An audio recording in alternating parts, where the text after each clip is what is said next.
I remember 3 years ago when I first arrived at Woodbourne. I was just happy to be transferred closer to my family. Some of my earliest teaching for Bard College was right here at Woodbourne, and it's a tremendous honor and pleasure to be here celebrating this commencement. Although reminders of my incarceration were all around, so too were reminders of my humanity. With each class I attended, essay I wrote, and late night I spent studying for exams, my perception expanded. So it seems like I was just here. I earned my AA degree here back in 2008. It's pretty amazing being here in a Yale Road with doctoral bars when I was wearing state greens last time I was here. Being here today as a administrator at BPI as opposed to being a student is a lot different. My interest for the students that are getting the degrees is a lot different. I'm rooting for them, one, as an alum, at the same time as someone who's deeply invested in the actual workings of the college.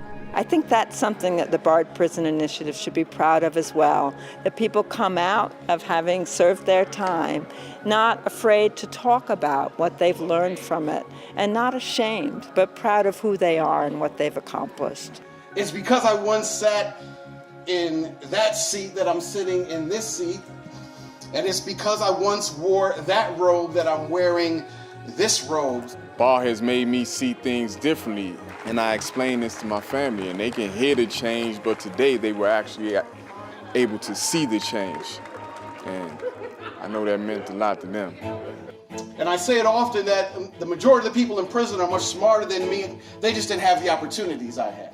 And in the same way, I'll shake your hand here afterwards. I'll shake your hand at Yale if you want to, because you belong there, you belong at Princeton, you belong in the boardroom and the classroom.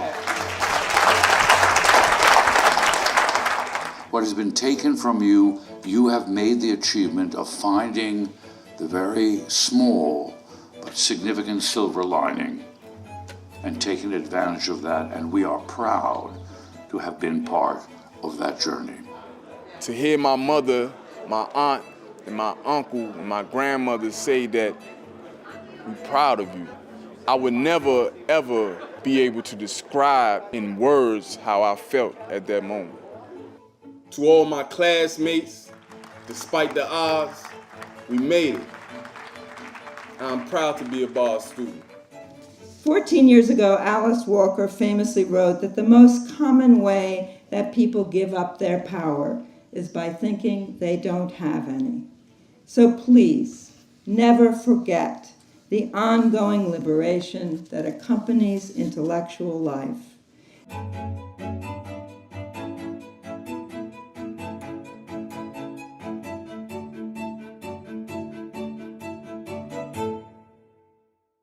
I'm his grandmother, and I'm really proud of him, because he has really changed, and I am so happy about it.